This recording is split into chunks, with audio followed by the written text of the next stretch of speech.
Great pleasure to have you with us tonight, where we will discuss, as the name implies, an eye on the Muslim Brotherhood. But before we kick off, let me start by some housekeeping rules. Let's start with health and safety. In the unfortunate event of a fire, you need to go out from through the same door you came in, turn left, and then turn right, and just follow the instructions. And could I possibly ask everyone to switch off their mobiles or put it on silent, just to avoid any distraction? With regards to the program, we'll be kicking off by a small presentation I'm going to give, and then I'm going to introduce the first speaker, Mr. Michael Laubsch, and then Mr. Alain Chevalerias, and then Dr. Sebastian Reimer. And in between, after the second panelist, we're going to have a short break, tea and coffee break, and for networking purposes as well. Let me start by this presentation, which we prepared, the Levant News has prepared. It's a very short introductory about just to set the foundation or the laystone of how the event will take place. An eye on the Muslim Brotherhood. So a question arises, why do we need to address the issue of the Muslim Brotherhood existence in Europe? I think, we all think actually, it's a very crucial, it's a very sensitive, highly undecided, and at the same time, is still on debate by European institutions, by European governments, and therefore, there is an existing and a continuous need to discuss that issue, look at the root causes, the implications, the ramifications actually, of how this is evolving, and a question arises, where do we go from here? How should European institutions, European governments deal with this international organization called the Muslim Brotherhood? So, the Muslim Brotherhood in Europe, incidentally, I'm going to keep it as short as possible because we have three of the top experts on the issue as panelists tonight, so I'm going to keep my own presentation very, very short. So let's talk about the existence of Muslim Brotherhood within the European continent. We can see Italy, France, Denmark, and other countries. These are the countries, the European countries, where the Muslim Brotherhood has predominant existence, influence, either within the political spheres, or within the financial institutions, and within the society as well. Moving on. So how did the Muslim Brotherhood came into existence within Europe? As we all know, the Muslim Brotherhood organization was founded by Hassan al-Banna, the late Hassan al-Banna, in 1928 in Egypt. But later on, due to persecution by the Nasser regime in Egypt, they scattered out of the country, mainly from Egypt to different countries. Some of them went to Arabian countries such as Qatar, Kuwait, Saudi Arabia, etc. At the same time, some of them went to Europe, and this is the main issue that we're going to focus on tonight. The Muslim Brotherhood started during the 50s in Europe by the arrival of the late Mr. Said Ramadan, who was born in 1926 in Egypt. He was son-in-law of Hassan al-Banna, and then he moved due to these persecutions, he moved to Germany, along with thousands of others who exploited the situation, the human rights situation, and the leniency of the European laws at the time, which continues to some extent till our current days. And Said Ramadan found that this is a safe haven, and he started the very first organization. From there onward, he moved on to create or establish the Islamic, to be more precise, to take over the Islamic Center in Munich in 1960. And this is where the foundation of the Muslim Brotherhood organization started in Europe, and then moved on to other countries like Belgium, Netherlands, UK, etc., etc. So some statistics. As I just said, the Muslim Brotherhood exploited the lenient immigration laws to establish safe havens and portrayed themselves as victims of persecution, and that they have been targeted because they are seeking freedom of thought, freedom of free expression to be seen. Incidentally, copies of this presentation will be sent to each and every attendee tonight in their individual emails. Moreover, they will be available through the website within perhaps tomorrow. Take a slide. Let's look at some case study, a very short case study about the Islamic community of Germany, which is by far one of the most prominent or most powerful Muslim Brotherhood organizations in Europe, which works and was so significant about this organization that it has seen a remarkable growth over the past few decades. And this is why we have chosen it as a case study. So it collaborates with many organizations, Muslim Brotherhood organizations, to name just in more than 30 German cities. And then again, along with these organizations, it collaborates with other Muslim Brotherhood organizations all throughout the continent, their continent. It runs mosques, schools, annual meetings, and it makes, what's not added in the slide here, that it makes use of the leniency that can be found in university campuses, where it can hold meetings, seminars, symposia, etc., away from the security eyes, if you may say. And that lays the foundation to attract not only members of the Muslim Brotherhood, but also sympathizers and people who don't have a specific political affiliation. And it's a hotbed for indoctrination and gaining and getting new members on board. And it issues, moreover, the so-called Islam magazine due to these activities, it has hundreds of thousands of supporters, which gave it political leverage within Germany, especially within Germany. And moreover, what's more important is that has given it influence about how the Muslim communities in Germany vote. And this is, again, a very vital and crucial issue. So let's go back to, as I mentioned at the beginning, there were the Muslim Brotherhood, when they started fleeing Egypt in the 50s, some of them went to Europe, like the late Sayyid Ramadan, who established the first existence of the very foundations of the Muslim Brotherhood in Europe, while others moved into Arabian countries. We're looking at, we have to mention that they did have influence of varying influence in Arabian countries, but there stands out a country where they had the most influence, that is to say, Qatar, which we have here nicknamed as the blueprint state. For the very simple reason that since the 50s, when they start coming into Qatar, they start gradually taking control over the ideological, scholastic, and political scene in Qatar. And therefore, it has been the very first experiment where they tried to establish a government, or a civil government, and to see to themselves how they can run it, operate it, to what extent. There are stark examples in this case. We can talk about Yusuf al-Qaradawi, the well-known Mufti of the Muslim Brotherhood, who controlled the Qatar University, Abdul Sattar, just to mention a few examples, who used to be the cultural advisor to the ruler of Qatar, Hassan al-Alhajji, who controls the Ministry of Education, and he was the former teacher, private teacher of the former Emir of the country, Hamad bin Khalifa. And this shows, has been clearly exemplified by the ideological change. Hamad bin Khalifa has mentioned previously that at some point when he was younger, he used to have Ba'athist affiliations. However, due to the influence of his teacher, he turned from a Ba'athist, that is a pro-Arab nationalist, into a supporter and a sympathizer.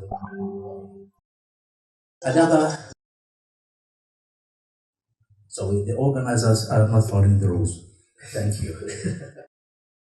So we have another example as Mr. Like Ahmed Al-Assal, Abdul Halim Abu Shaka, who controlled Qatar charitable organizations. Again, a huge source for money.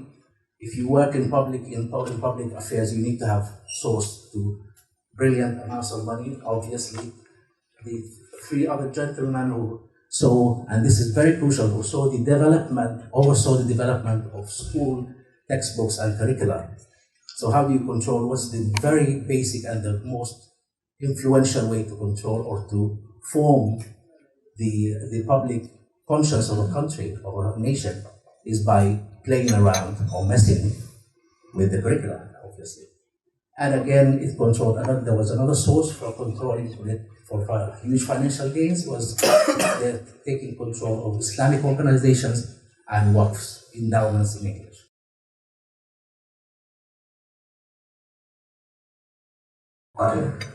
In this challenging age where harmful ideology respects no. So we have, this is one of the known experts on the Muslim Brotherhood, Tim Collins. He's a former retired army commander who addressed the House of Commons in the UK, talking about how European countries have suffered due to the negative impact of Muslim Brotherhood activities in the country as they attempt to undermine and try to distort the social cohesion within the society into their favor. And he talked again about another crucial issues about the financial gains. He talked about 150 million pound, $50 million US dollars, spent by the Muslim Brotherhood and spent and given to various European institutions, in a bid to exert influence and bribe and as much as possible within influential circles in the European countries. So again, if you have the money and you have the political support, you need 1/3 element to achieve your goals, which is the media support, obviously. And all of us have seen over the past, say, 15 years or so, how Qatar, the state of Qatar, has promoted and sponsored the Muslim Brotherhood agenda through its various media tools and organizations. To name a few, Al Jazeera, very well known to everyone, attending Dar al-Marifa, and etc., etc. And we can see a number of TV stations, print media, websites, etc., especially in London, which is considered the second media haven for anyone Arab dissidents who cannot leave their countries anymore. And when we talk about the Qatari support for Muslim Brotherhood, that is not limited to the Muslim Brotherhood. That includes also collaboration, illegal and illicit, and collaboration with other terrorist organizations. For instance, as you can see, probably, I don't know if you can see it in the back. Not proper. So just to name one example, in February 2013, Qatar mediated the release of hostages who were kidnapped by Al-Qaeda in Yemen, including a Swiss woman, in return of millions of dollars. And these, I wouldn't want to bore you with the nitty-gritty details of these, but these have been ongoing, and it's not a one-off thing. And what's the importance of these payments, which are usually headed or paid made the flag of releasing innocent people, who paying ransom to release innocent people, especially Westerners. The importance of this is that this is the indirect way that the Qatari regime supports terrorist organizations, be it Sunni or Shia. And the mother of all these, as my friend used to like to call it, is the one where they paid almost $1 billion to terrorist Shia militias in Iraq and Syria. And we're not setting allegations without proof, without evidence here. Everything about, especially about this mother of deals, all these is documented payments, photocopies of checks, transactions, correspondence, diplomatic correspondence, etc., etc.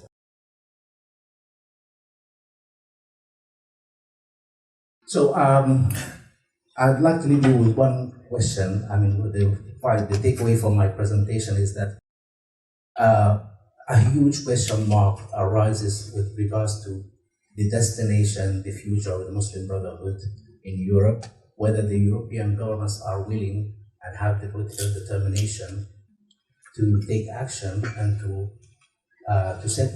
make more probes into the activities of Muslim Brotherhood on all spheres and come up with solutions that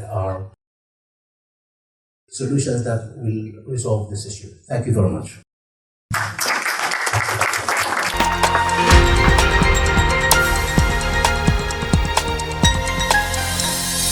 So the Muslim Brotherhood in Europe represents a real threat to social cohesion in our societies. Even a country that was extremely naive about the Brotherhood and Islamists, like Sweden, has done now a lot of work and shown and proved a report that we worked on that the Muslim Brotherhood is trying to push a divide between the different communities. So it's always the us versus them.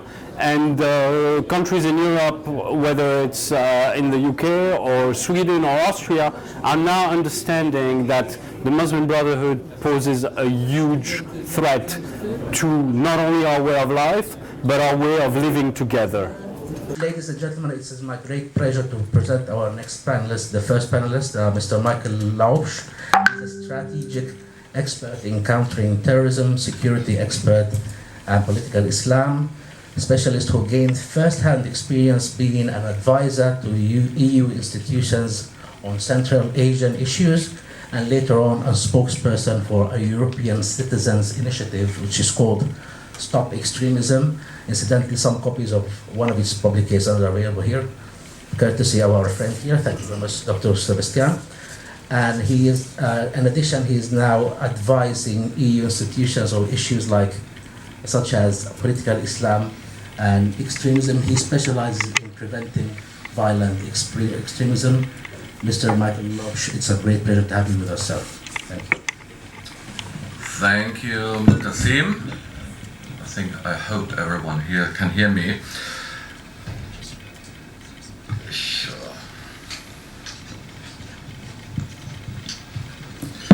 So first, of course, I would like to thank the organizers of this event, Levant News, which does really an incredible job here in Europe, informing not only the Muslim community living here, but also informing the Europeans about what's going on in the region of MENA, but also informing the society here regarding the developments of Islamistic structures and so on. So I really appreciate the work of the team.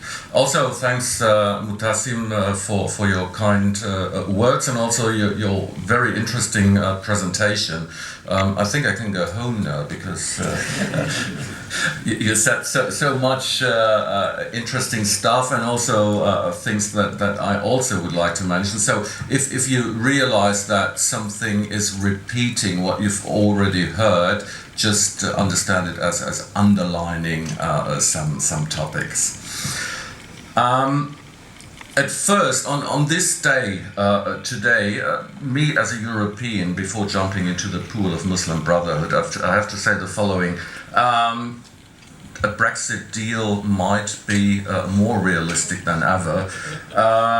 Let's see Saturday, but as a young boy, I was spending most of the summers here in England, and I was always I always love England, its people, its country, and but I always saw also Britain as part of the European Union. And so speaking today here in London on this day, is for me personally a little bit weird. So this is something I just wanted to underline before going to the topic.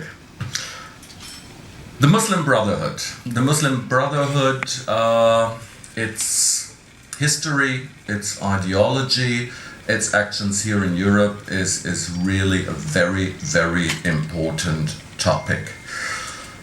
For more than, I would say, for more than 50 years, the European Union, the European governments did not realize the possible danger that is caused by the Muslim Brotherhood.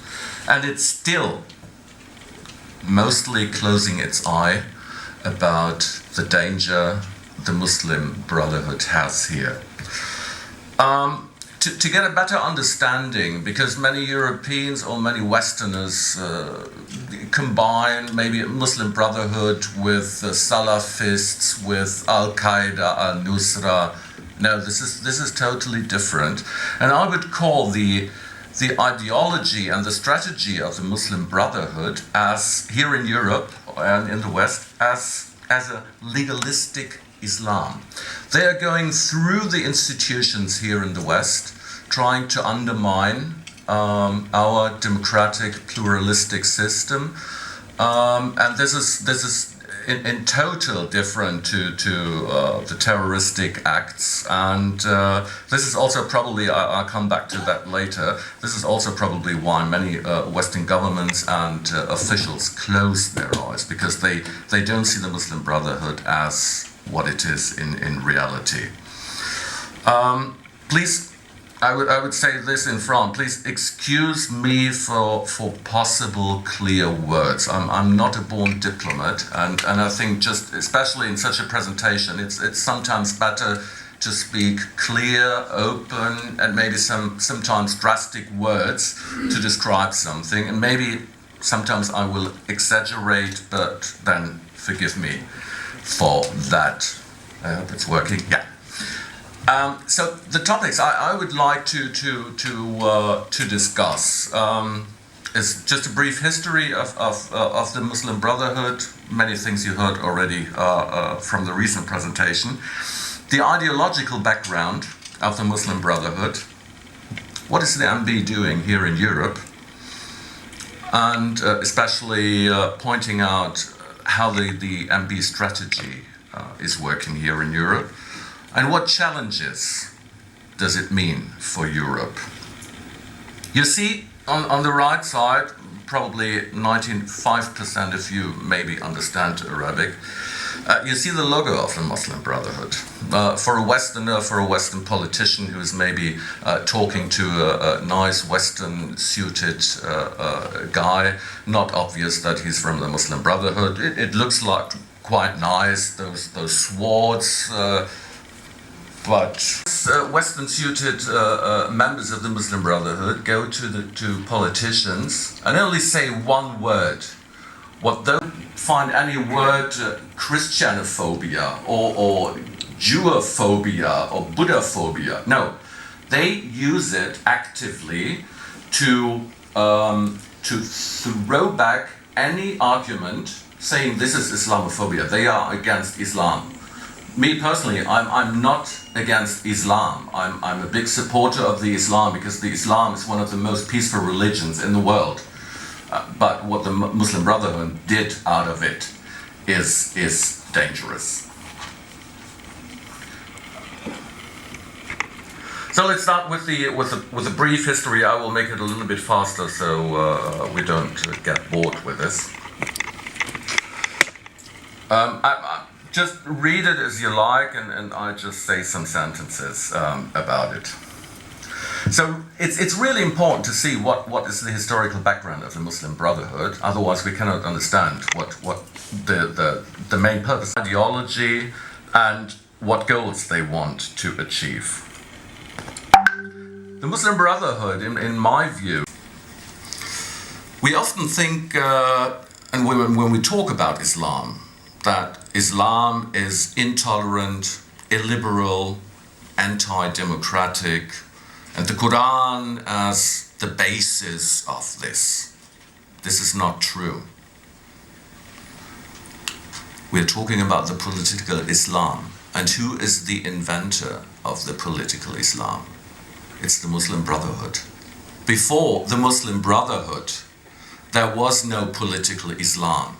There was no word saying is the inventor of the political Islam. And it uses this political Islam as a weapon to conquer the world with peacefully ideology, how they say it. Peaceful in the case that they don't accept, to one extent, when they speak it openly, are beginning to see the dangers of organizations like the Muslim Brotherhood. But unfortunately still, the state authorities in most of the countries in Europe don't act what their intelligence service is saying. Fighting an Islam based on pluralism, without one authority and a single interpretation, saying what is wrong or what is right. This is one ideological point we have to underline in this case.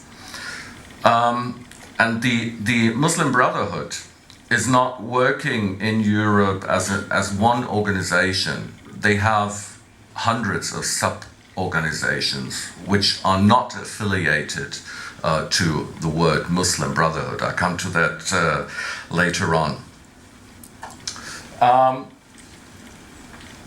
We also see that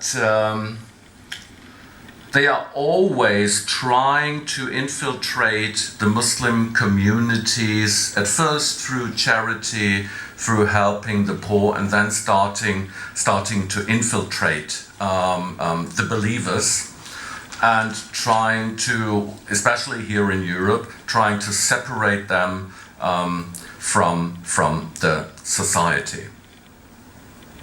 Also, when we go deeper, we can see that the Muslim Brotherhood is saying that the Sharia is the only guideline for a statehood. There is nothing about a constitution, there is nothing about elections, there is nothing about pluralism, different viewpoints on political topics, different viewpoints on religion. No.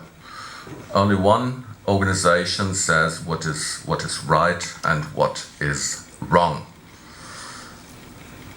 They also separate societies in believers and non-believers.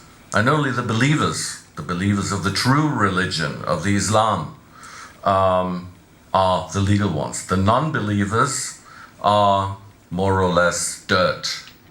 The leader of the Muslim Brotherhood, Mr. Al-Qaradawi, says this always in his TV program or in his video messages. They also have a supranational view, so they are not only acting in one country, no, they see their movement as a supranational movement, which is starting in the MENA region maybe, but then spreads out into the world, and I come back later to this. They also want to conquer Europe.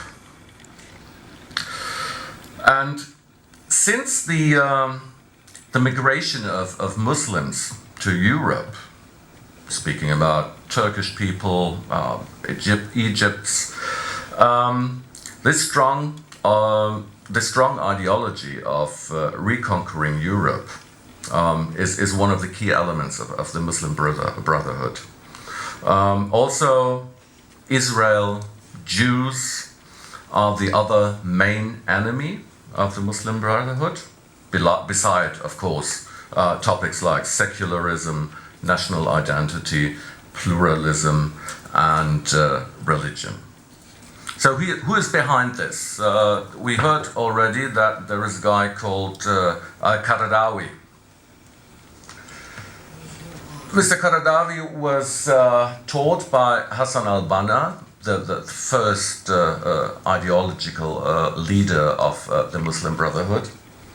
And after being jailed several times in Egypt, and also agitation against the then President al-Nasser in Egypt. He left. He has developed close ties to Qatar leaders and can presumably be regarded as the religious chief or the head of chief advisor of the Al-Thani family in Qatar.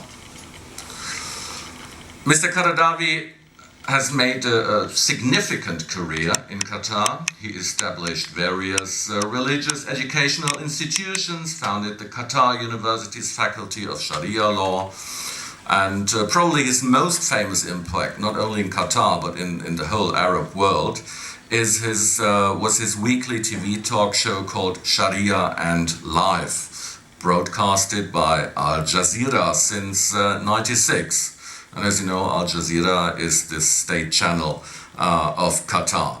And this show of Al-Qaradawi is viewed by approximately 6 in Cairo-based Islamic website featuring resources and fatwas. And I come back later to this. Qaradawi is president of the Europe-based European Council for Fatwa and Research, a very dangerous organization in my view. So let's see just a brief look. What is Mr. Qaradawi in fact saying? I hope this will be running. سلط عليهم طوال التاريخ من يؤدبهم نتيجة إفسادهم. آخر تأديب كان تأديب هتلر، ما فعل بهم وإن كانوا بالغوا في الأمر ما بلغوا، ولكن استطاع أن يعني يوقفهم عند حدودهم، وكان هذا أدبا إلهيا، تأديبا إلهيا عقابا قدريا لهؤلاء. والمرة القادمة إن شاء الله ستكون على أيدي. So this is something he said regarding the Holocaust by the Nazi regime in Germany. It's a punishment by God for the Jews. Another statement, because many people, especially here in Europe, say, well, Muslim Brotherhood, come on. What is Mr. Al-Qaradawi saying about Europe?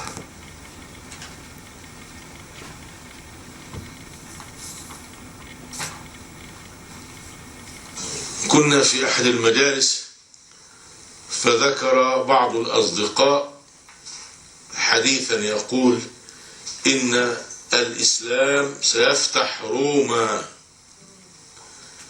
ومعنى هذا أننا سننتصر على الأوروبيين مرة أخرى. فتح روما، فتح إيطاليا يعني وأوروبا، معنى هذا إن الإسلام سيعود إلى أوروبا مرة أخرى. هل من ضرورة الفتح أن يكون بالحرب؟ لا، ليس من الضرورة. هناك فتح سلمي، فالفتح السلمي له أساس في هذا الدين، ولذلك أنا أتصور أن الإسلام سيفتح أوروبا من غير سيف ومن غير قتال، عن طريق الدعوة والفكر. وأوروبا شقيت بالمادية، وشقيت بالفلسفة الإباحية، وشقيت بالاعتبارات غير الأخلاقية التي تسود العالم، اعتبارات النفعية واللذية، وآن لها أن تستفيق وأن تبحث لها عن مخرج وعن سبيل غير ما هي فيه، ولن تجد طوقا للنجاة ولا سفينة للإنقاذ إلا في دين الإسلام. So here you see the three core elements of the Muslim Brotherhood regarding Europe. At first he says we have to reconquer Europe. Second thing, he describes the strategy of the Muslim Brotherhood, how they can achieve this, not with a sword or something, no, with the help of their own weapons, we start to infiltrate them. Unfortunately, I think not many European politicians have watched these videos. when we are talking to European politicians, this is one of the core elements we always show them. So let's go to Europe. What are they doing here? And this is the most important topic I want to discuss. So they are sponsoring a lot of Islamic centers across Europe. They have financing structures, we heard already, through the Qatar charity, but not in a transparent way. So even when we do some research on mosque, on cultural centers which seem to be close to the Muslim Brotherhood, we cannot find any direct link. So you have to do a lot of research until you find someone in the board of some organizations who is then linked back to some Muslim Brotherhood organizations. They have close connections with religious authorities of the Turkish government. I speak of Mr. Erdogan, through which they act across Europe. Especially Erdogan's Milli Görüş plays a vital role. And as you may know, Erdogan is the political foster son of the Milli Görüş founder, Mr. Erbakan. As I said before, they have hidden structures, the Muslim Brotherhood, and again, West is closing its eyes.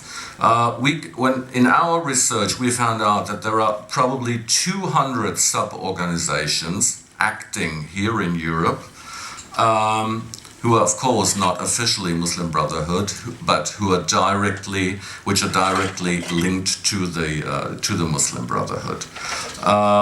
We find those organizations and sub-organizations in Germany, in the UK, and in most of the other EU countries, and their message is definitely clear. But they don't only work through religious or cultural institutions. I especially would like to mention CETA. CETA is an organization, a political lobby organization, which is, unfortunately, you probably won't believe it, the only advisor to some national governments in the European Union, the only advisor to an organization like the OSCE or the European Parliament regarding the so-called Islamophobia. They, with financial help of the European institutions and the OSCE, they publish yearly a so-called Islamophobia report, where all individuals and organizations are mentioned which criticize the Muslim Brotherhood. And they just kill them not literally, by hearings, official hearings in parliaments, in official events by the OSCE and by other official organizations, by saying that Mr. XYZ, Mr. Laubsch, Mr. Reimer, or anybody else is Islamophobe and therefore is not trustworthy. This is how they work. And an organization like CETA officially is financed solely by the Erdogan regime and gets every year a funding for this Islamophobia report by European institutions and the OSCE. The Muslim Brotherhood also is always calling for the destruction of Israel. They approve the use of suicide bombers. They tolerate the genocide of the Shoah. They support the right of polygamy because it is allowed in Sharia law. They defend the beating of women, and they also defend female subordination. They approve corporate punishment for homosexuals and demanding the death penalty for professed atheists and converts leaving Islam.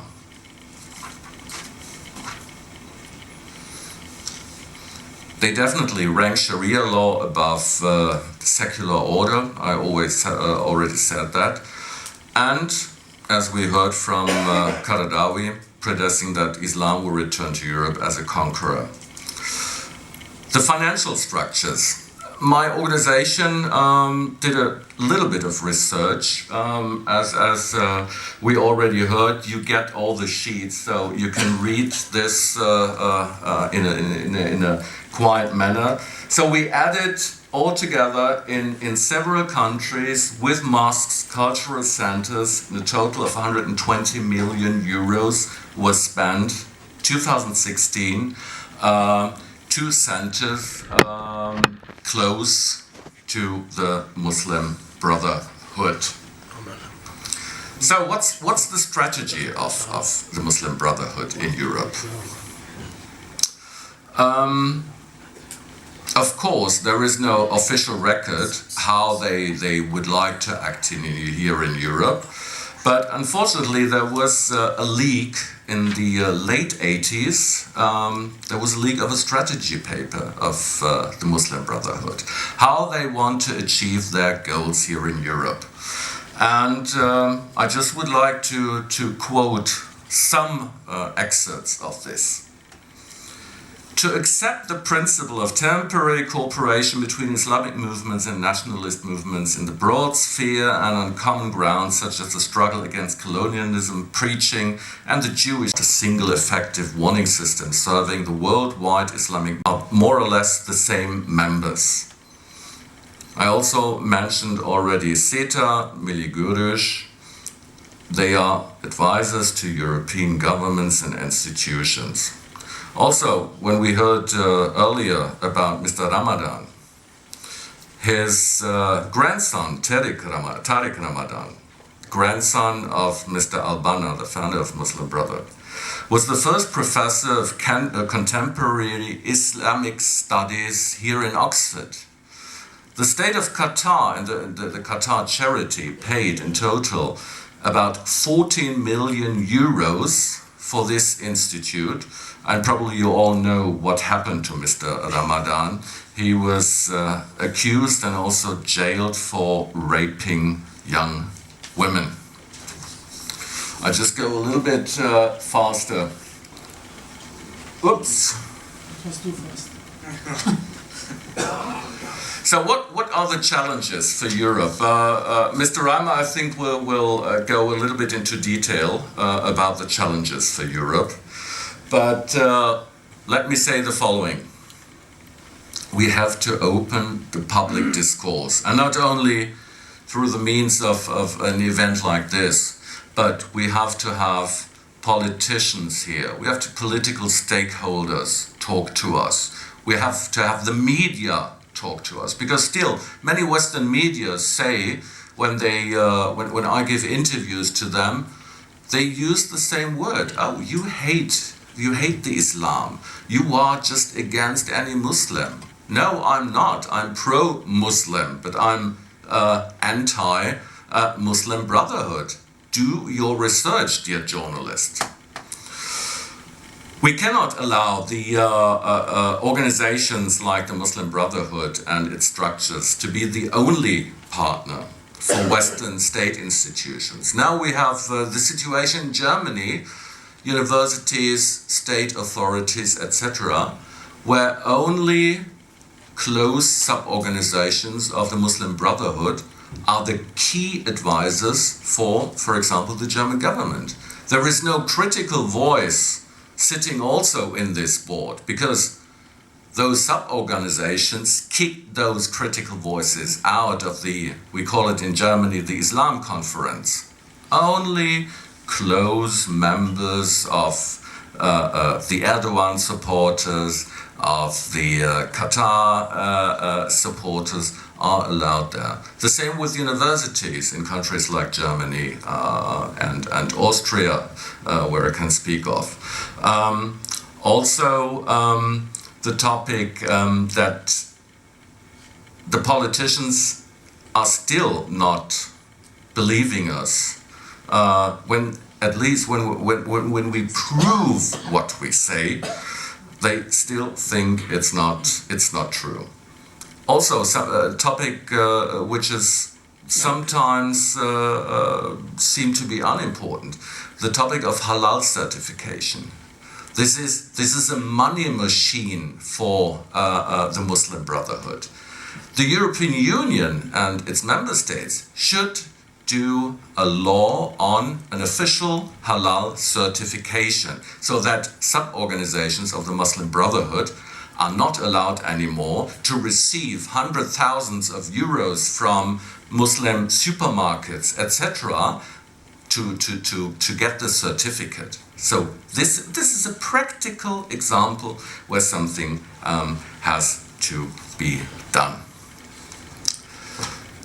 I think I was talking too much, and I think that my colleagues are going into other topics and going into details or something. Thank you very much for listening, and yes, thanks.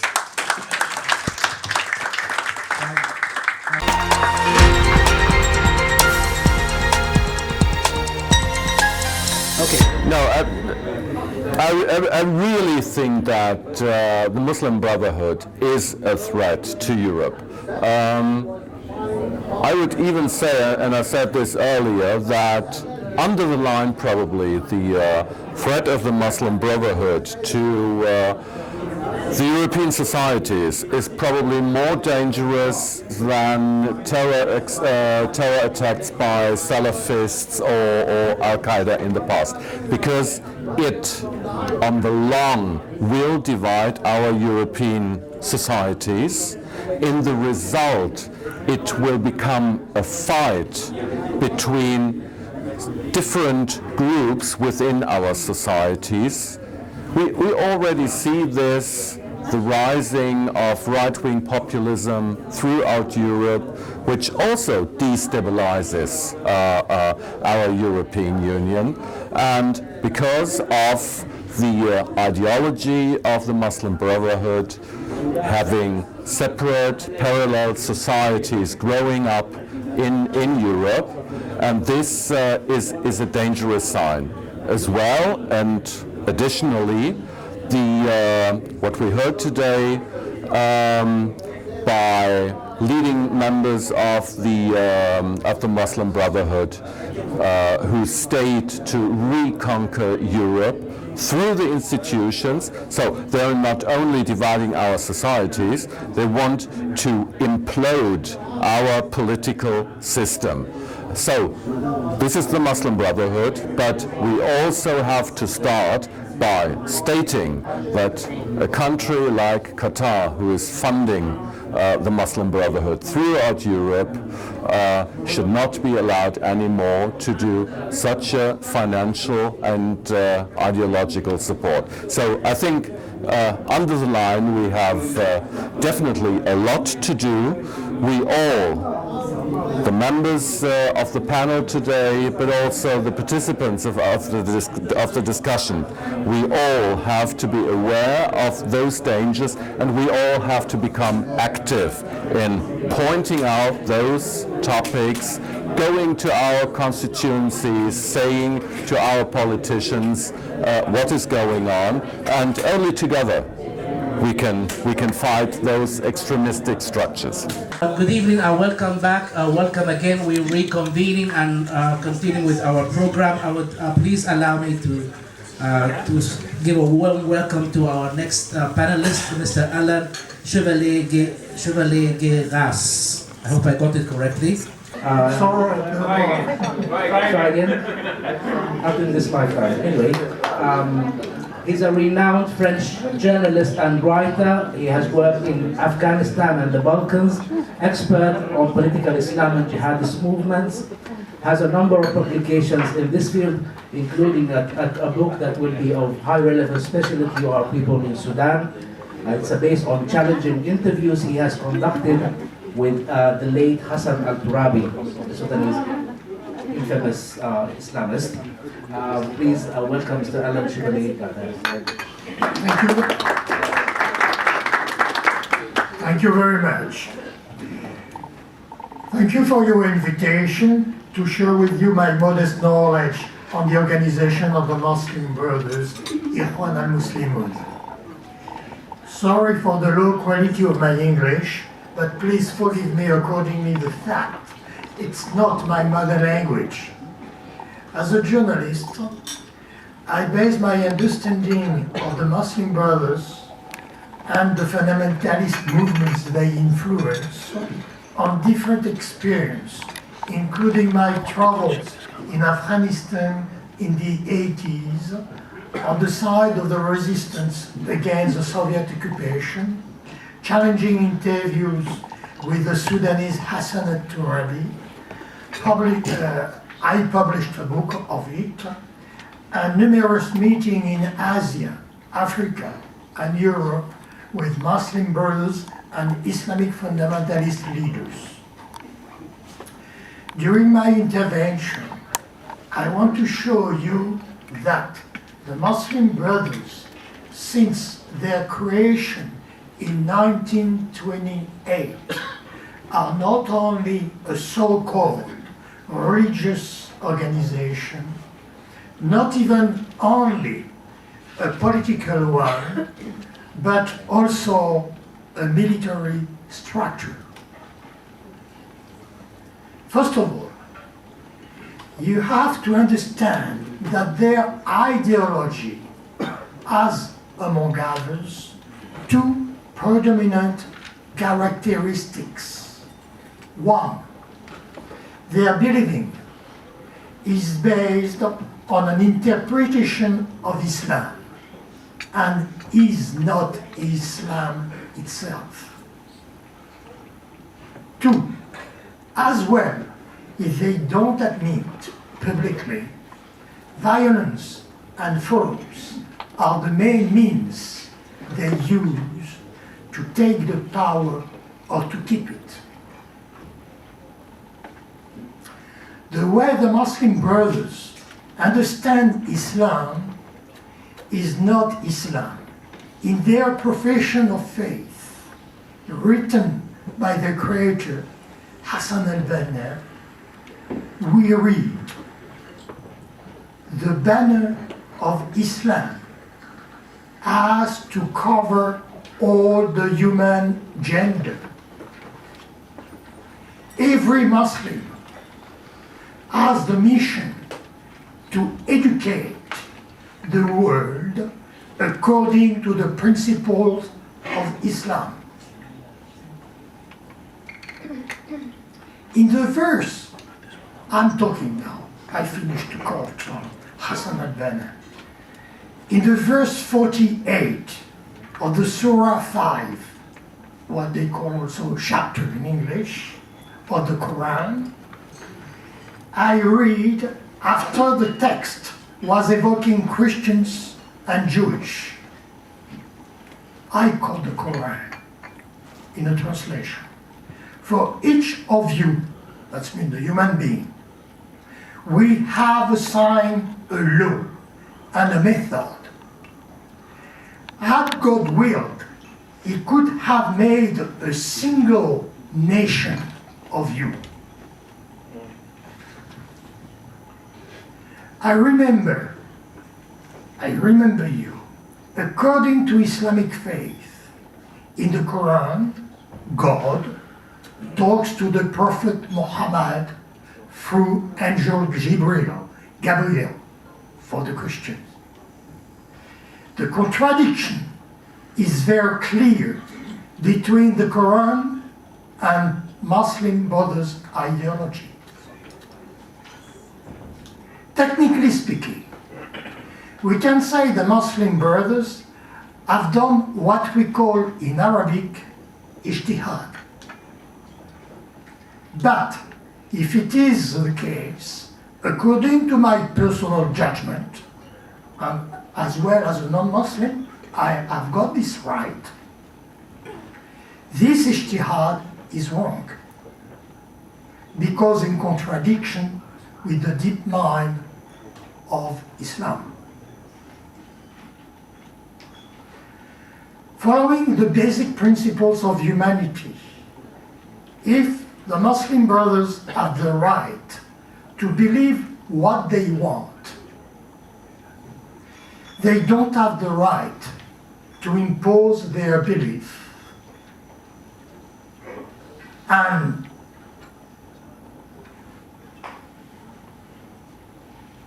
their way to live to the other by force. I repeat, they don't have the right to impose their belief and their way to live to others by force. And it's a characteristic number 2 of their ideology. They use the use of violence and force to take and keep the power. Again, in the profession of faith, Muslim brothers swear, I quote, to accomplish the jihad in the name of God. May I remind you, the jihad is not one of the 5 pillars of Islam. That means it's not an obligation in Islam.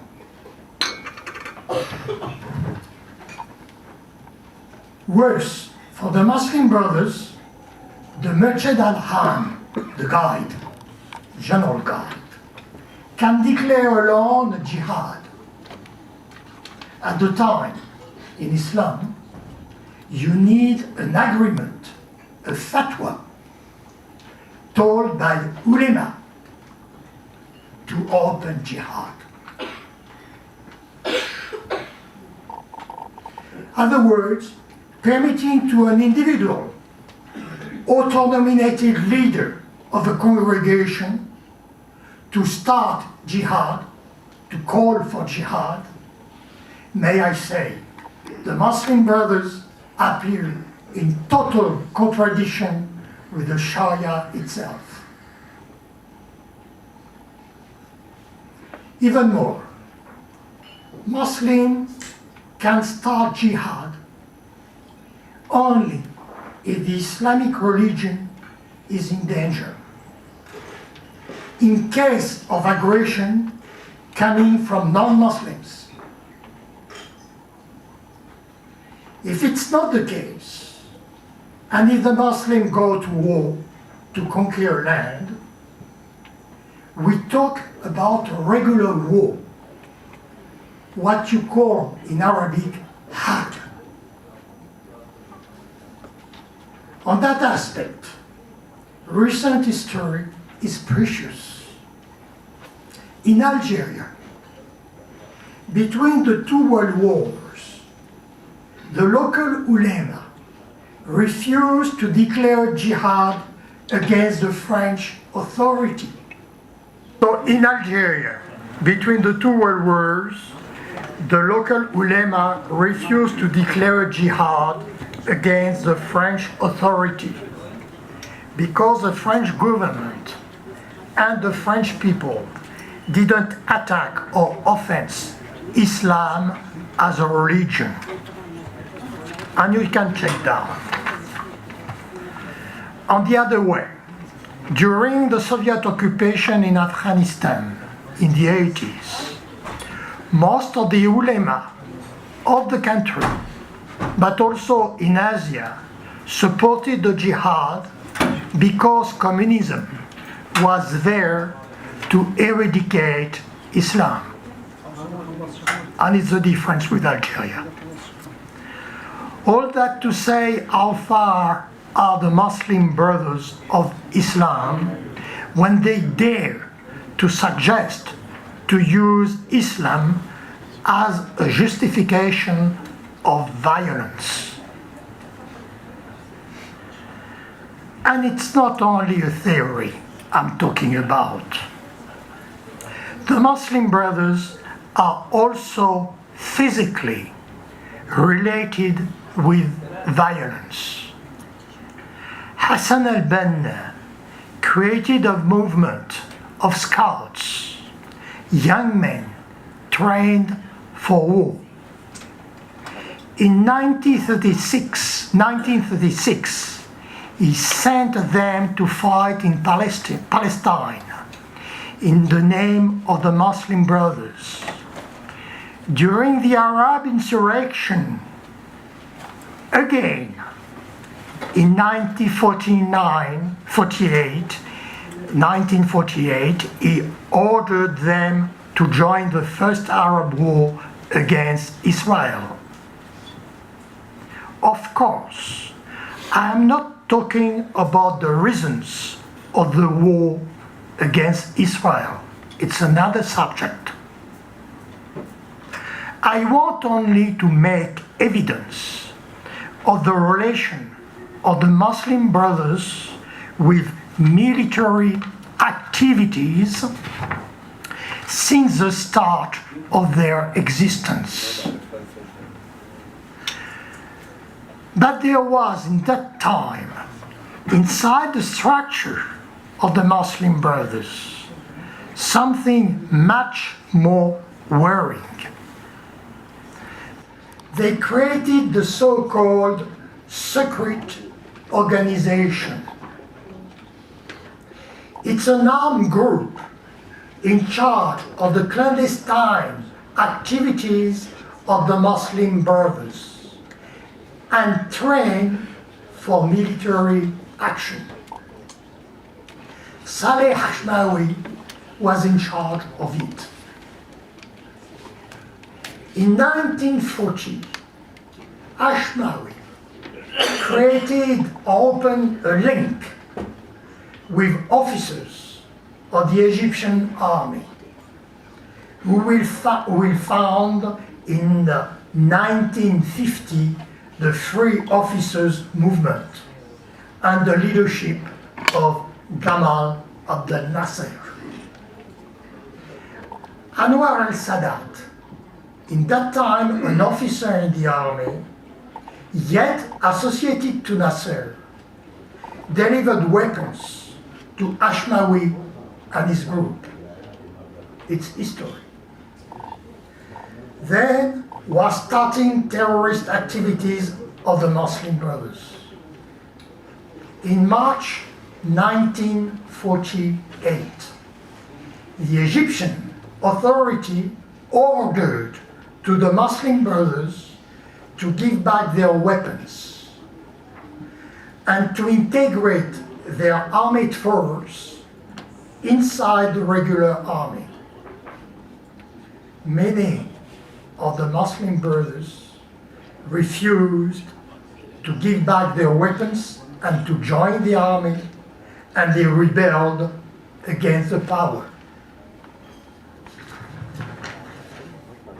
Then, in spring, as an answer, in spring 1948, a young man, a member of the Muslim Brotherhood, killed a judge in the street.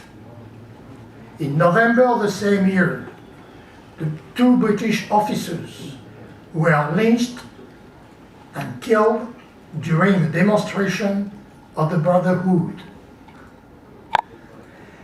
3 weeks later, a student coming from the ranks of the Muslim Brothers killed the Prime Minister Mahmoud al-Nukrashi Pasha. Every time after a terrorist aggression, Hassan al-Banna affirmed he was not involved. We can suspect him to play a double game. We can also imagine he lost control and few elements were acting on their own. It's interesting to consider that many times in the narrative of Muslim Brothers appears the same question.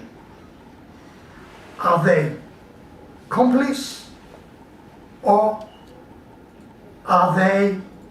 did they lose the control?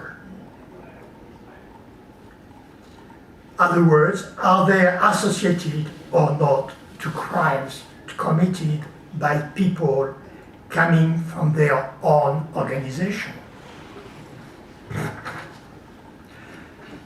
other words, Are Muslim Brothers cynical, or the ideology they teach is mastering the mind of the recruits to the point a certain number of their followers turn terrorists? I don't have the answer. But in any case, we understand the Muslim Brothers are dangerous for the other Muslims and for the human community. But they are not dangerous only through their own organization. After 1 century of existence, they dominate most of the Islamic fundamentalist ideologies. I didn't say they dominate the groups. I say they dominate the ideology of all the groups, of all the fundamentalist groups. It's different. There is their footprint in the Turkish Rifa Partisi, ancestor of the AKP of Recep Tayyip Erdogan. There is there inside the Hezb ut-Tahrir Liberation Party, created in Jordan, or in the Jamaat Islami, created in Pakistan by Said Abul Alam Maududi. Even in the Afghan Hizb Islami of Gulbuddin Hekmatyar.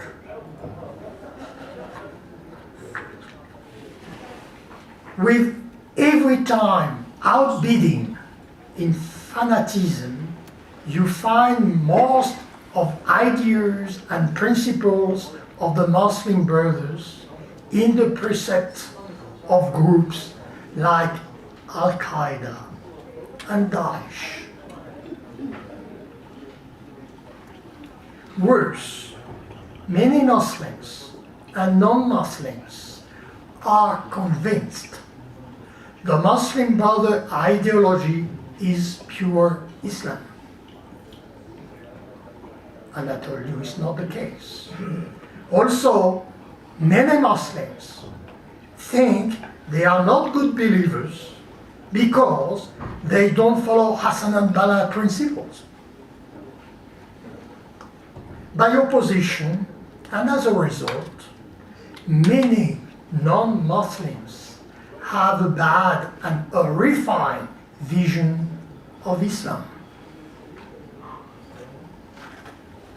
We can say Muslim Brothers, their way, prepare knowingly and unknowingly a world conflict which will make the war against Daesh a fox hunting.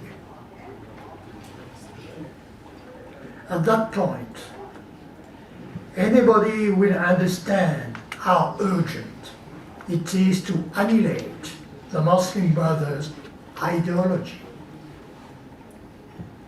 Simple minds will tell you we have only to criminalize this ideology and to jail people supporting their principles.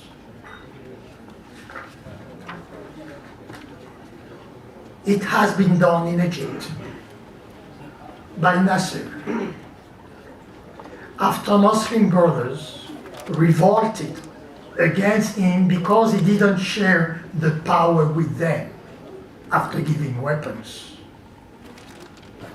In the eyes of people, they looked victims. I mean, the Muslim Brothers looked victims. And the new generation turned even more fanatical with Sayyid Qutb because of the bad treatment they were subjected in prisons. Victimization is a strong argument for propaganda, as we know. Others will tell you, you say Muslim Brothers are compromised in terrorism, so it's enough to trial them. But even for Hassan al-Banna, we saw how difficult it is to prove a supposed relation with violence or terrorism. We have to understand Muslim Brothers are working on two fields. One is propaganda and religious proselytism, what they call in Arabic dawah. The other field is violence. Even if there is continuity in their mind between the two fields, I mean violence and dawah, we cannot apply the same behavior when they act as propagandists and when they belong to a terrorist group in action.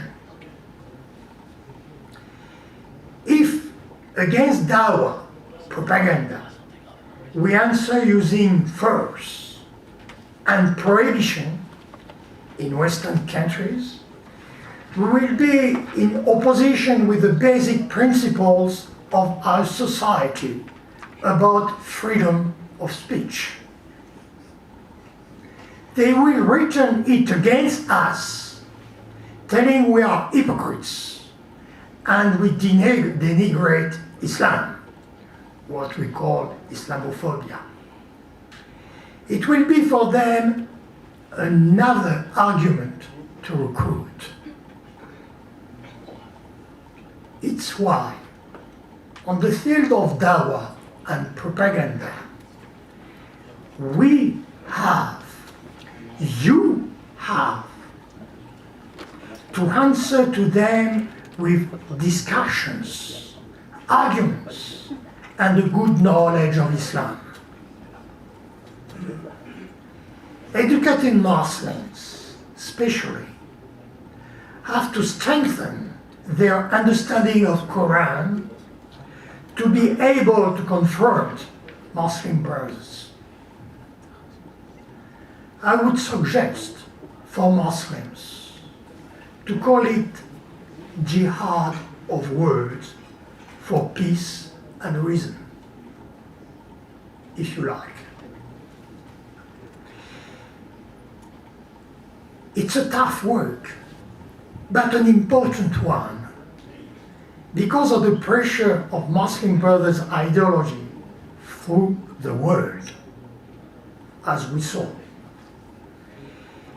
It looks easier to confront Muslim Brothers on the field of violence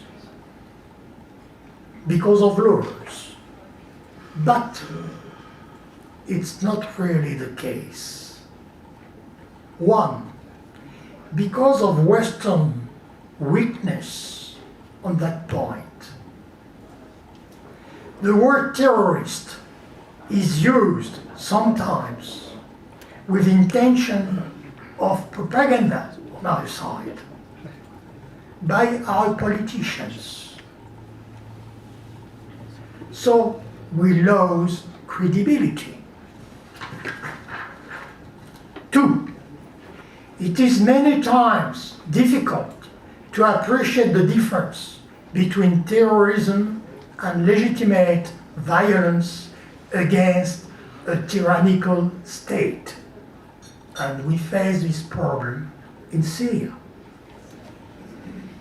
Three, actors of certain acts of terrorism can be out of reach for geographical and political reasons. Four, Muslim brothers are very clever and are not new in the business. They know very well how to cover, to compact, to divide activities, to use words with double meanings, abusing Westerners not well trained to face them. I will add one thing. To protect us and the rest of the world against Muslim brothers, dawah, and other fundamentalist movements propaganda, we have to be more fair, to work more in direction of justice in the world. Every time we support injustice in the name of our interest or by cowardice, we give the Muslim Brothers argument to denigrate our system, and enhance their ideology. For sure, we will never be perfect, but I'm talking about wide and irreducible comportments.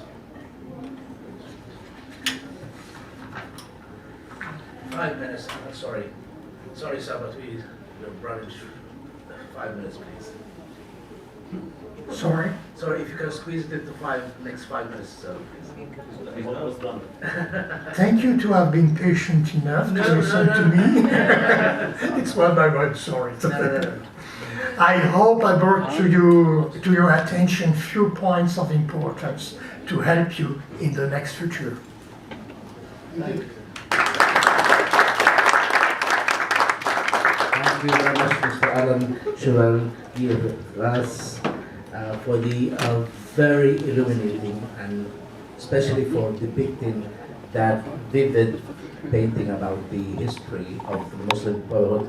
I dare not say that this depicting of the history of the Muslim Brotherhood has no inference or has no influence on the current status. And thank you for linking history and present as well. Thank you so much.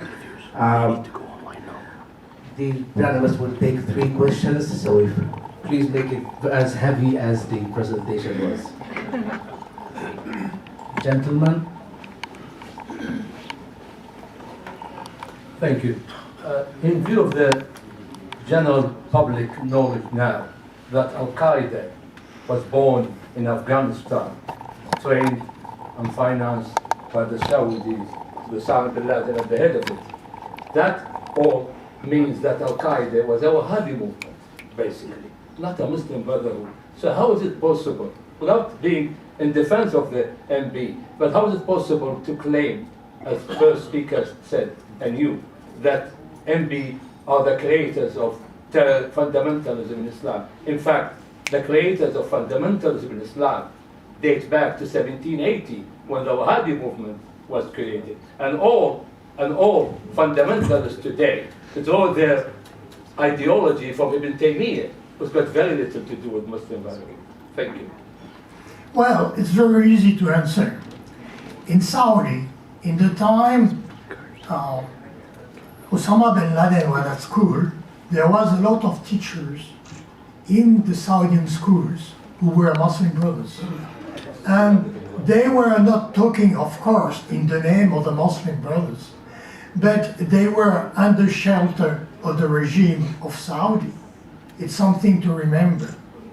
And you have to know, for example, one of the teachers of Osama bin Laden was a Palestinian, and he has been killed in Peshawar, Abdullah Azam, exactly. He has been killed in Peshawar in 1989, and he was on the side of bin Laden in Pakistan, because at the origin, bin Laden didn't go straight to Afghanistan. He was staying in Pakistan, in the area of Peshawar and in the tribal area where the Pashtun are located in Pakistan. So it's something very clear. And I didn't say that the Al-Qaeda was under shelter or under orders of the Muslim Brothers. I talk about ideological influence. Ideological influence. It's very important. And everything in the mind of bin Laden concerning the declaration of jihad was very much linked to that. Okay? It's something we cannot mix the things, but we have to be honest. Yeah. Next question, please. Anyone from the back? Thank you very much, Mr. Allen. I will not make an attempt to read your last name. Mr. Allen, it's okay. Okay. Brilliant presentation. Thank you. Just a comment and half a question, perhaps. In the introduction, we understand that you wrote a book about Turabi. I would like to read that book. But just talking about this man, which some Western writer, they try to portray him as an intellectual and all of these things. I hope you're not one of them. But anyway, the issue of the fatwa. And by the way, he sees himself probably above Hassan al-Banna immediately after the Prophet. But anyway, that's his own view. But he did issue a fatwa when they created the war in South Sudan, encouraging youngsters to go to the war and militarism and all of that. And then the same guy, 10 years later, when he was eliminated from being the godfather of the system, said they were not jihadist or anything, they just died. So I don't know what kind of thinking is this. And then on the issue about the propaganda and violence, I fully agree with you. The recent revolution in Sudan against the Muslim Brotherhood succeeded because they did not use violence, even though they were throwing arms for the youngsters to fight them. So you can defeat them by peaceful means rather than using that. Well, the thing is, you know, I could talk maybe 1 hour about Hassan al-Turabi. The problem is we don't have a lot of time. But first, it wasn't a book on Hassan al-Turabi. Okay. It was a book of interviews of Hassan al-Turabi. I spent 15 days in Sudan, in Khartoum, to make these interviews. And it's a big book. It has been published in lattes. The thing is, it's finished. There's no more books. But maybe you can find now on internet. And the name is, in French, Islam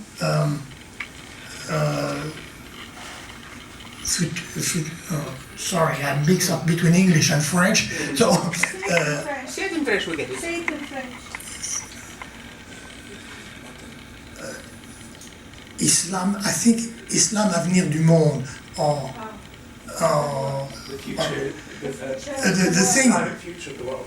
Yeah, Islam, future of the world. Yeah. You see something like that. But it's not what I think. Of course, it's impossible. It's impossible. I can say it's impossible for any religion.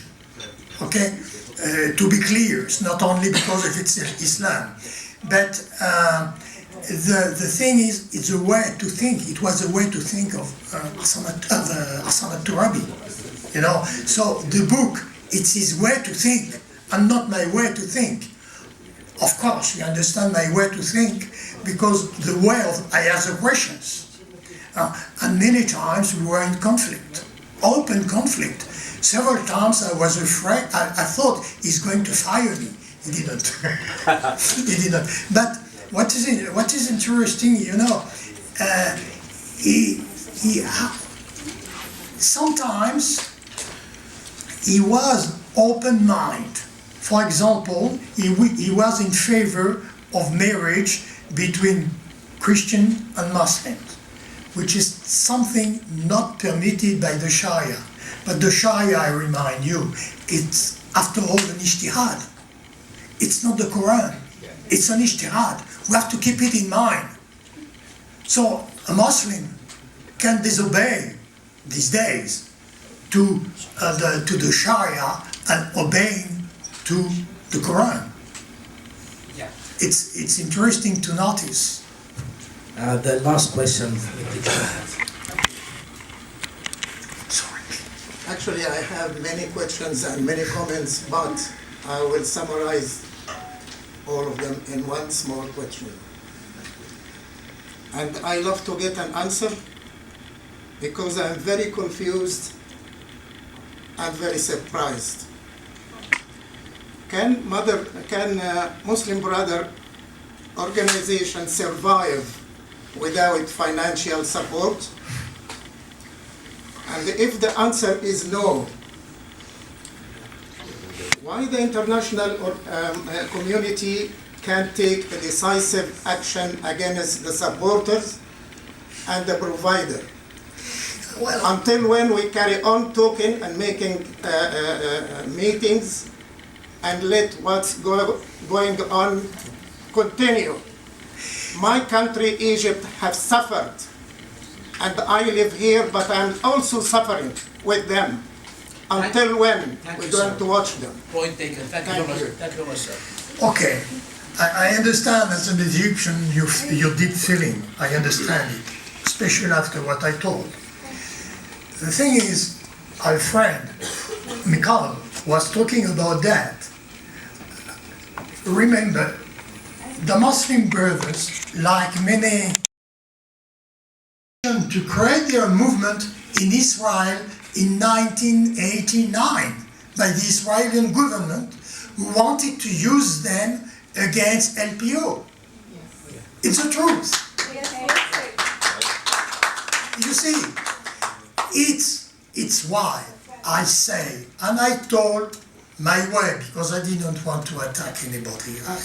Politics is something very difficult, to speak honestly. And sometimes, you find a short way to do what you want, especially when you are in danger, and you do a mistake, because on the long term, it's going to be a bloody mistake. Okay? It's why we have to work seriously. We have to work in terms to look for justice, and not only to find short ways for our politics. And it's true for the rest of the world, but it's true also for Western countries. Thank you very much, sir. Thank you. Thank you very much, sir. Ladies and gentlemen.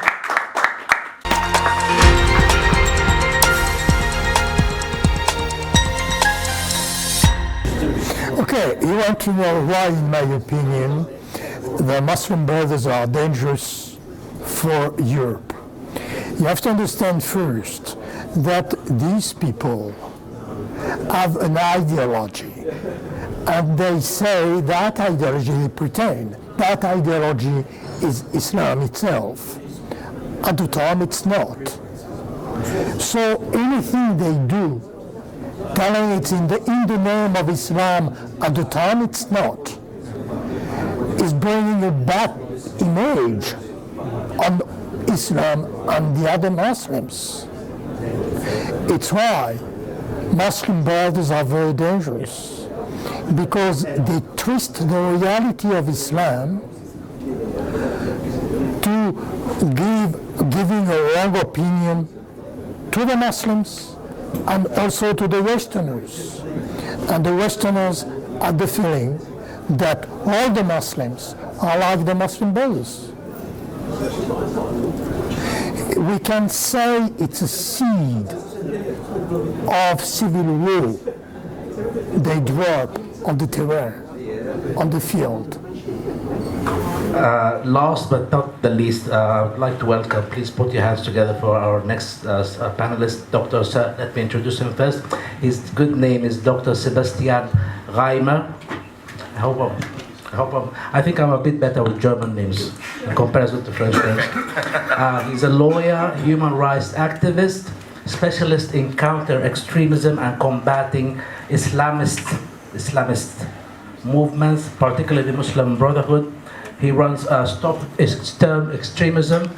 I think some of you have already received copies of the, thank you very much for the book, one of the reports they've made. Stop Extremism, which is a European public initiative that advocates proscribing the Muslim Brotherhood and affiliated groups. The initiative has gathered around 1.6 million signatures throughout Europe and is to be presented for debate at the European Parliament in 2020. Dr. Reimer will be speaking in his capacity as a representative of the Stop Extremism Initiative. Please, thank you. Thank you very much for the invitation and the very high-profile and fruitful discussion we already had experienced today. Just let me catch up a few thoughts. I think a very important one was from you, the last question, because it is about what we're actually doing. And as a lawyer, I'm also consultant for public bodies. I'm specialized in the field of legislation. I'm specialized in the field of how do we get things done? What are we talking about? And I want to catch up your thought. I think it's a very important one. We have to be fair. Yeah? That's the beginning and the reason of all. I experienced myself that when you're dealing with extremism, there's one important rule you have to obey every single second is you keep yourself balanced, you keep yourself fair, you keep yourself grounded to the reason, and you have to know not only who you are, but actually what do you want. And I'm one of the representatives of the European Citizens Initiative. I started the work on that almost 3 years ago because we wanted to do something to provide something meaningful, to provide something effective, connecting to your question. What can be effectively done from legal point of view?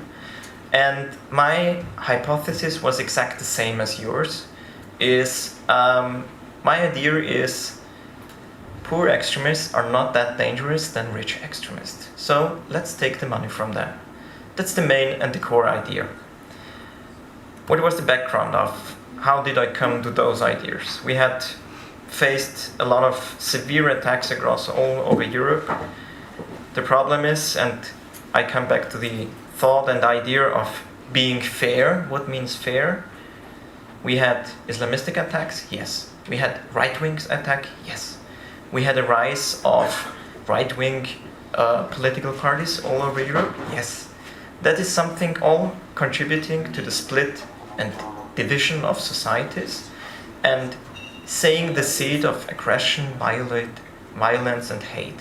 That is something, as a fundamental rights lawyer, I cannot stay cool when realizing that.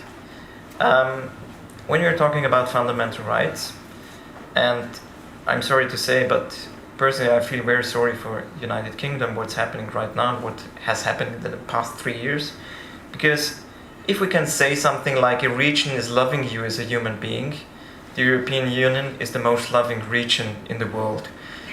We can see that it is derived from one of my favorite newspapers, The Economist, who is publishing the Human Democracy Index every year.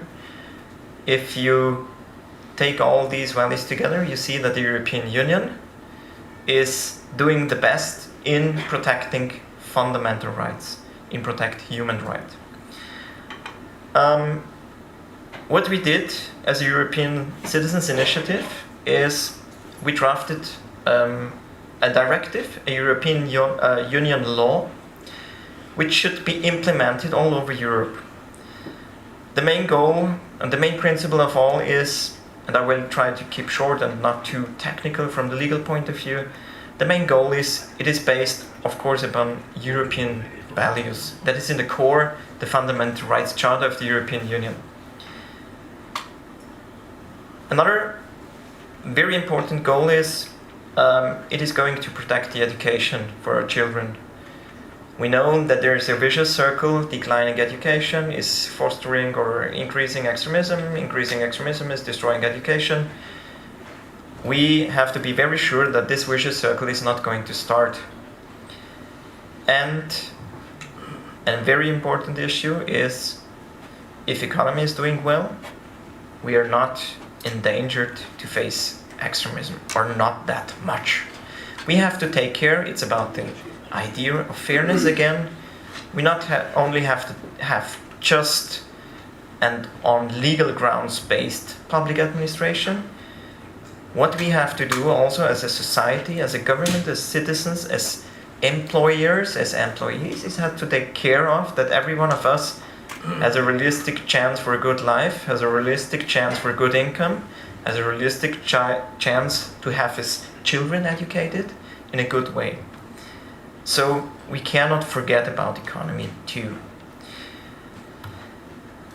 I will skip, or almost skip the next, it's a bit more legal, just for the ones, you can have the presentation afterwards. I'm very happy to spread it with you so you don't have to take photos.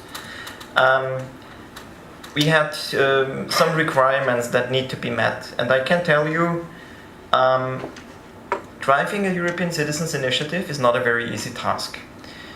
This legal instrument had been introduced in 2011 in the European law. Since this time, we had 85 tries to launching such an European Citizens Initiative. As far as I'm informed, we had the 5th one to meet the final stage of having or receiving more than 1 million signatures. There had been this had been a quite painful way, actually. We had to have a lot of work on top of our bread and butter job. We had a lot of work, we had a lot of accusation, we faced a lot of angry and aggressive discussions, and we had to meet a lot of legal requirements.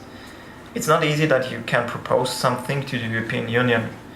One of the first requirements is that it has to be based on European values. It has to be according to Article 2 of the Treaty of the European Union. You have to balance it in a political way so that this has a realistic chance to get adopted. And of course you have to obey all the European legislation on fundamental rights. How did we try to manage that?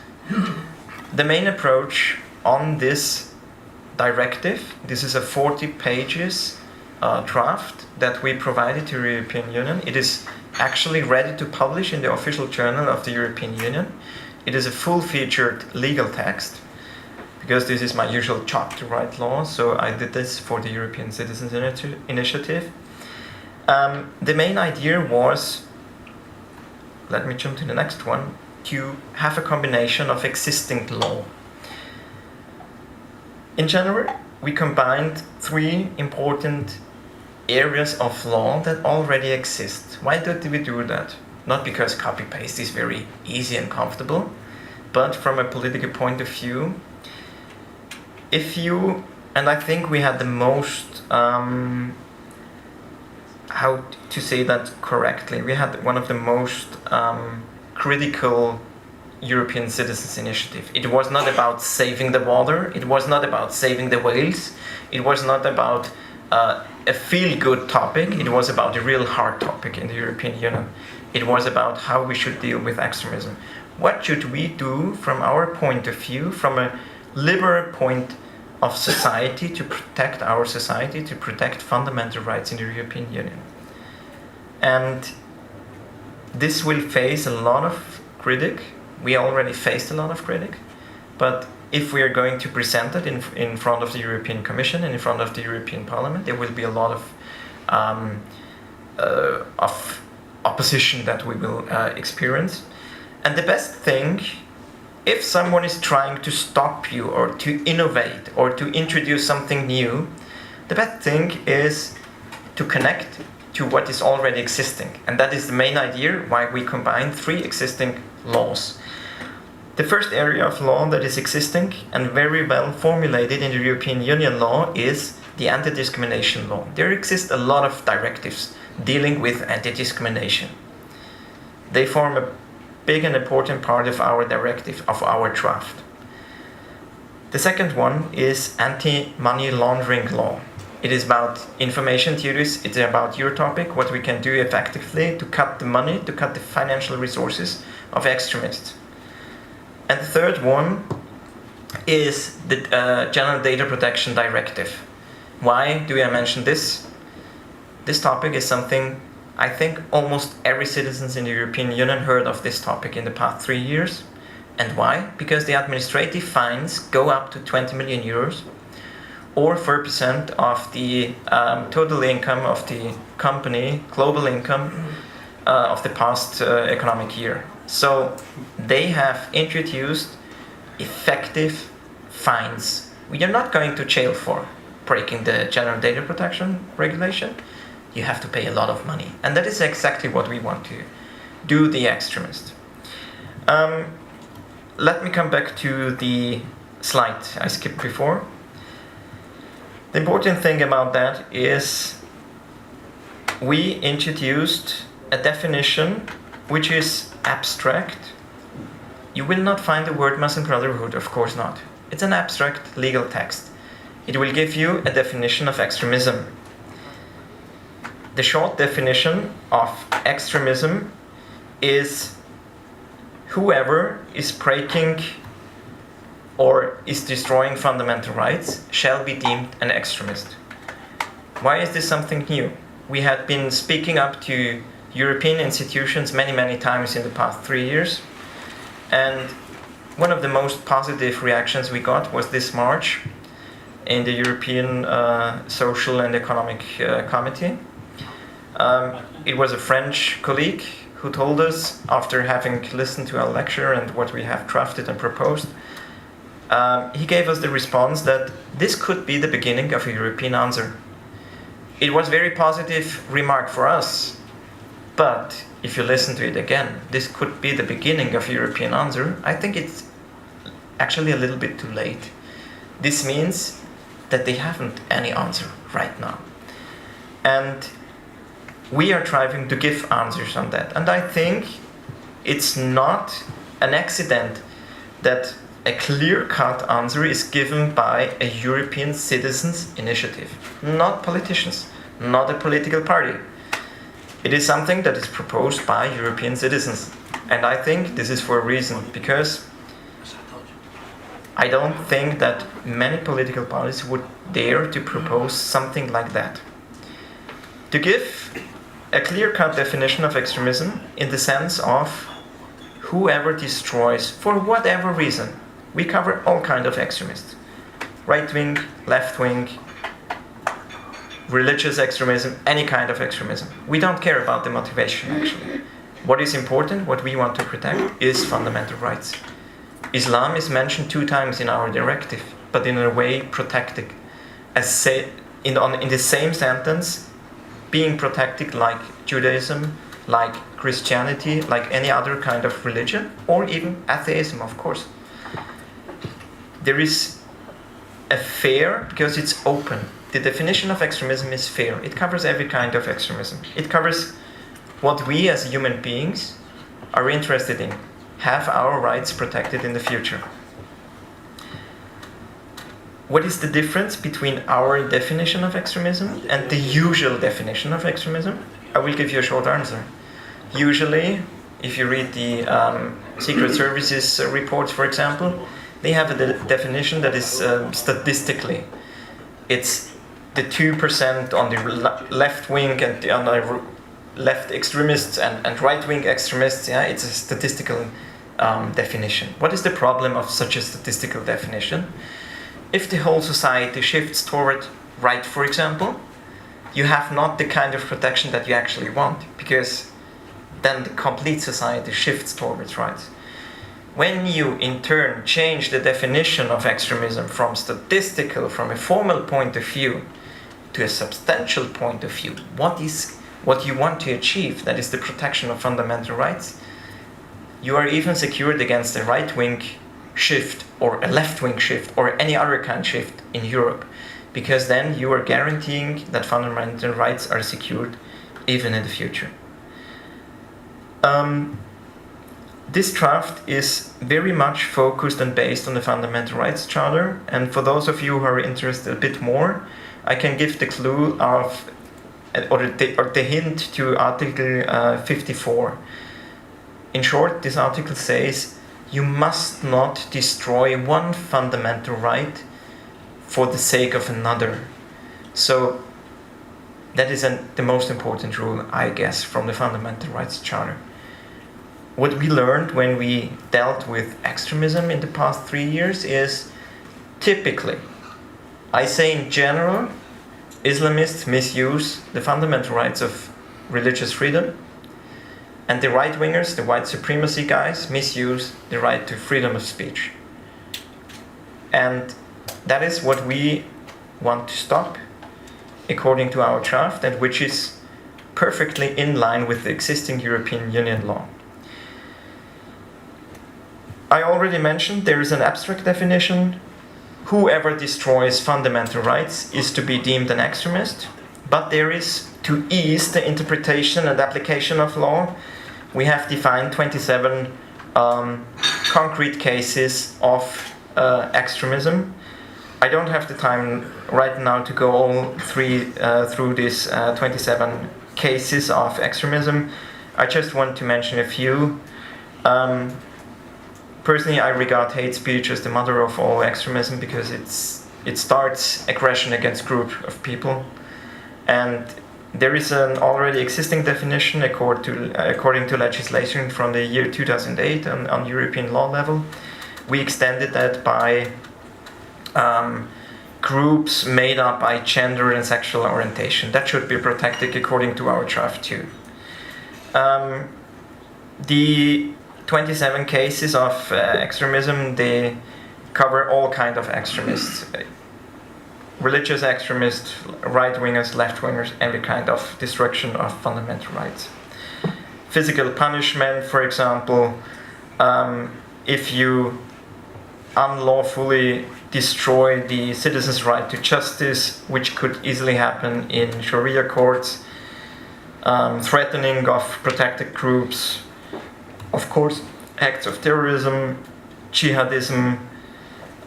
One very important one important concrete cases are prevention from education. If you actively campaign against education, there are two substantial cases which form extremism if you destroy education.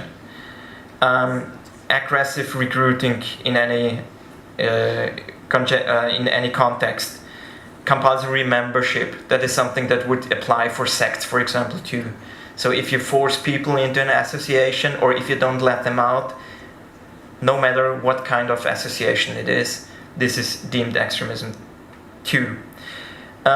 We also defined various kind of support by media, by cooperation, by information, by non-dissociation, and last but not least, very important, any kind of financing or obfuscating payments as support of extremism, which can be fined up to 20 million euros or 10 times the invested amount for extremism, according to our draft. This is the centerpiece of our draft. It's a definition of extremism. It's a new kind of definition. It gives a substantial definition of extremism. We earned already a lot of positive feedback for this kind of definition and for thinking in a bit different way. Apart from this centerpiece, there's also we have to be realistic. That is my job usually, to be realistic. So we had already worked 3 years on that draft. We managed to achieve 1 million signatures. We have the presentation in front of the European Parliament or in front of the European Commission or both, and then it's up to them how they deal with that. Then our task is actually done. And as a realist, I don't want the journey to end there, so I put something in the directive, in the draft. It's a chapter on certification. Why did I do that? Because even if they think it's a good idea to drop that draft and do nothing, we already started to work on the certification system. We started our work this year. We are trying to raise money, and I talk about not little money. I talk about 7-digit sums for the next 3 or 4 years that we want to raise, and we are in contact with companies, with trans-European, with international companies, with governments, and with schools, teachers, kindergarten, educational systems. What we want to do is to introduce a certification system. This certification system should fulfill 2 purposes. The first one is to improve the marketing, to improve the PR of those companies, of those educational institutions that are obeying fundamental rights. I think in the future it will be very important for companies if they can say we are adhering to fundamental rights 100%. If you belong to a minority, you will know that it's vital for you to know that your fundamental rights are protected. The same goes for educational institution. You're interested that your children receive a good education and not an aggressive or they receive a fundamental rights-based education, they receive a peaceful education. And our certificate that we will hopefully start by summer next year should document that these institutions adhere to the fundamental rights. That's the first point. The second point about the certificate is what we learn. This is a process of discussion. We discuss with social workers, we discuss with teachers, we discuss with parents. We get a lot of feedback. We connect those people, and we are in the mid of this process connecting people and get connections. What we earn is a lot of feedback that I think governmental institutions do not have. And as a lawyer, as a specialist in legislation, we can propose, here, you can fix your legislation here. There is a weakness here. There's a weakness there. That is anti-discrimination law adding to your imprint. I call it the love declaration for human rights. We proposed to have the imprint of every website in the European Union extended by a love declaration to the human rights, because it's vital for us as human beings and human rights. And we're working together with a lot of intellectuals, activists, human rights activists, especially from Muslim countries. I have a lot of friends from Iranian, from Iraq, from Syria, who are see who of the extremists is having what kind of financial resources. We're adding transparency to extremists. Additionally, we introduce termination rights, which is important in employment context. That means if you are an employee to an extremist employer, you can cancel any education destroyed or for not being allowed to develop their life that they want to have. Thank you very much. It was a very, very rough overview. Thank you very much for your patience. Thank you very much, Dr. Sebastian. We have once again, please, people who have already taken, so let's give priority to others. Gentleman here, please. Thank you very much, Dr. Sebastian Reimer. First of all, I think you made some very good points there, but I think maybe some public presentation speaking skills you could pick up on to make those points a bit more succinctly and briefly, because I think a lot of people are falling asleep there. But the points were very good, don't let me get me wrong. I just wanted to pick up on a few things you said at the start. I mean, we already, Alain Chevalerias, thank you, and Michael Laubsch mentioned sort of at the start the fusion of politics. Sometimes we put things in abstract terms that don't necessarily match the landscape of fact and reality. And I think this is, when you talk about sort of right-wing and left-wing, actually, what we see in the fusion of Islam with politics in the form of the Muslim Brotherhood is actually a form of right-wing politics. And I think it would be more accurate and better to describe it in such a way.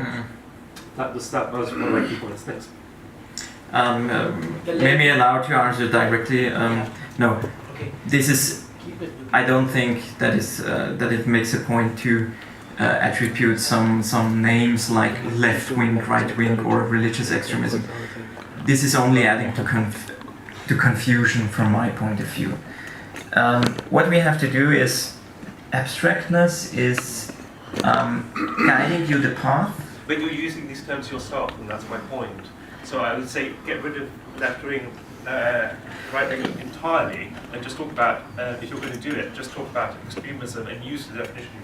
Yes, but the problem is to introduce an a system like we introduced in the anti-extremism directive that we proposed. We have to create a link between what people know, those are the terms like left-wing, right-wing, or religious extremism. These are the terms that are already known in the public discussion. The problem is, from legal point of view, I don't think they help because they are not concrete enough. Yeah.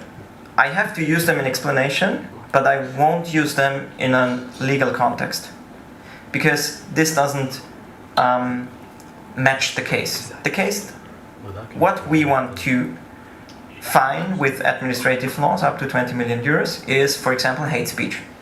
We can give a concrete definition. Define it. Hate speech? Yes, what is hate? Yeah, hate speech is, for example, campaigning in a public way to foster aggression or violence against groups of people. So if you're inciting hatred, summarization of that. But it's every time you're risking the life and the health of other people by inciting violence or inciting aggressiveness or inciting hate against other people. This is hate speech. Would you say that hate speech exists in the religion itself? Sorry, we only have one chance. The lady, please. Thank you, Mr. Reimer. Actually, your definition of human right is absolutely politically incorrect because it stops when you defend the perpetrator, when the perpetrator goes to prison. But who will... Could you hold the microphone closer, please? Because we're holding. Thank you. Sorry. Who will defend the victims of those perpetrators and their children, like the cases in Egypt? Thank you.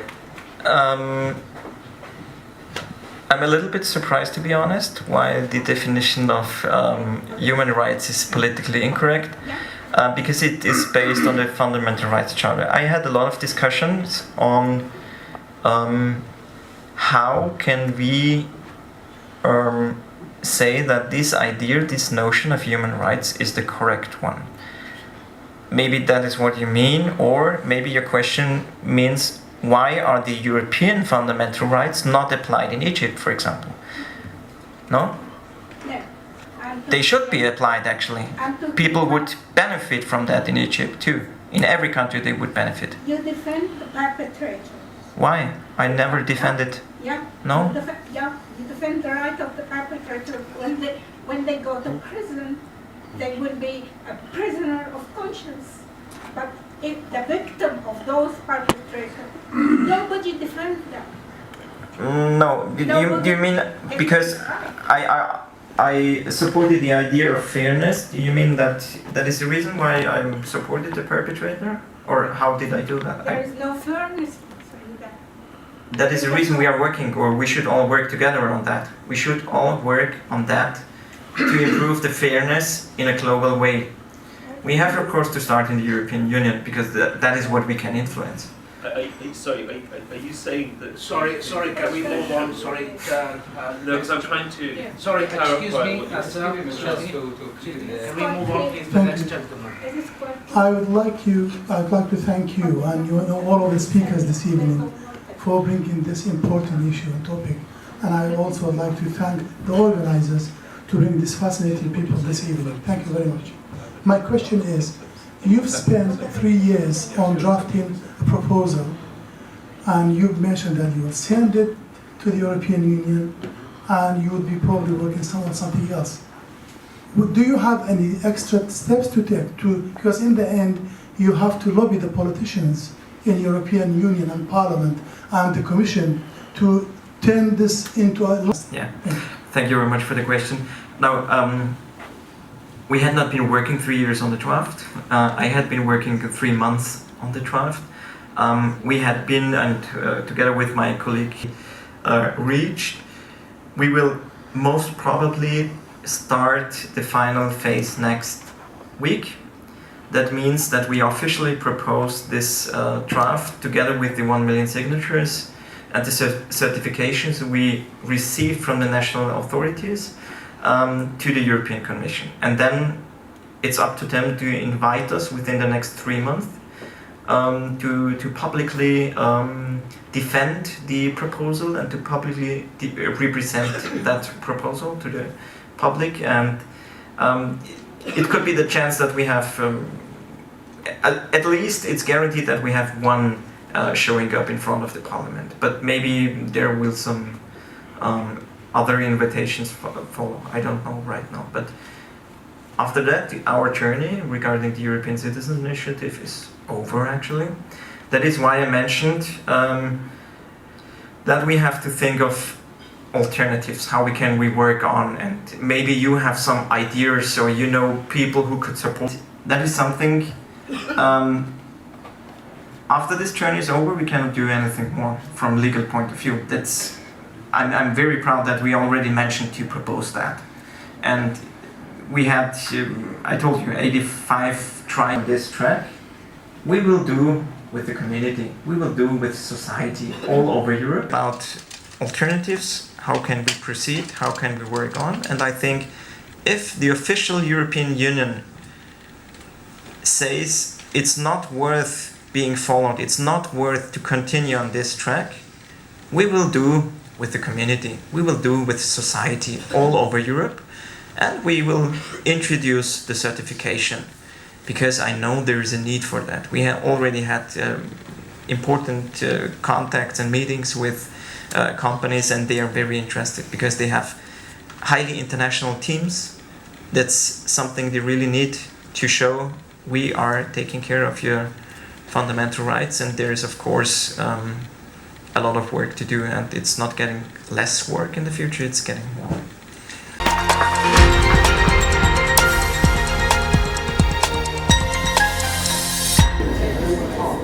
The problem I estimate with the Muslim Brotherhood is that they are trying to influence the education at the very beginning.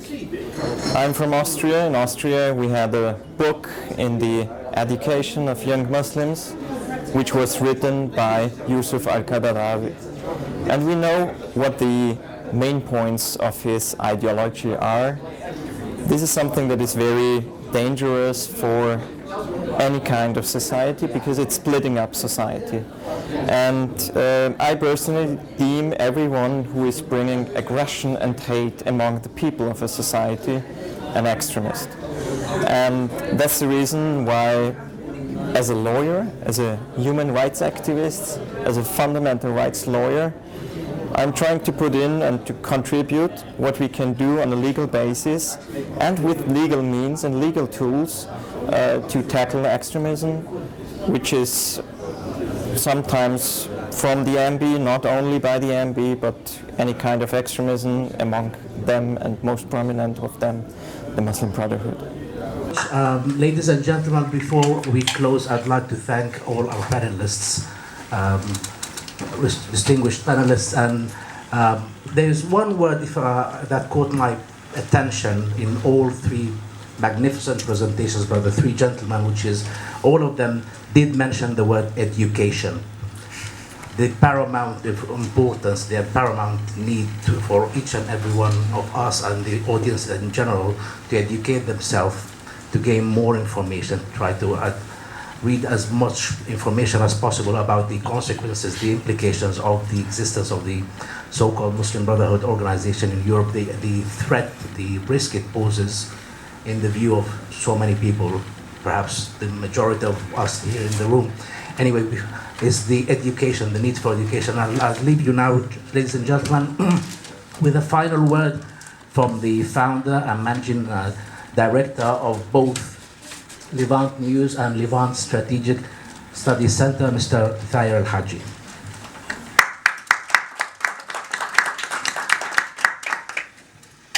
Good evening, and thank you for everyone attending this event. Thank you for Michael.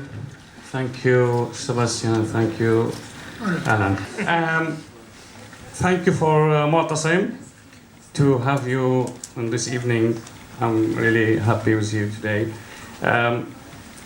We just want to say I'm looking forward to have everyone again on next event, because we will keep putting eyes on this terrorist group, Muslim Brotherhood. This is the time to stop them, to push the government everywhere in Europe to stop this terrorist group, Muslim Brotherhood.